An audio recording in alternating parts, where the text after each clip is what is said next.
Aloha fish catchers. Look what I got today for free. A Scooby Doo, a purple Scooby Doo fishing pole. It's tiny. It's only about 2 feet long maybe. But I took it apart and look at that, it's all rusted up. I oiled it up. I restring it with some 6-pound test. I've got on just a real simple setup, and I'm going to show you how easy it is. This pole was given to me at the vet center, and I'm going to show you how easy it is to catch a fish.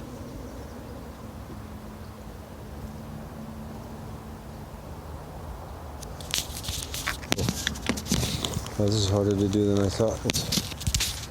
I need more hands. How do you guys do this?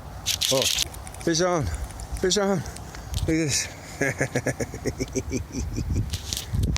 Oh yeah, look at that. 50 cents for the Scooby Doo fishing pole. Got to love it.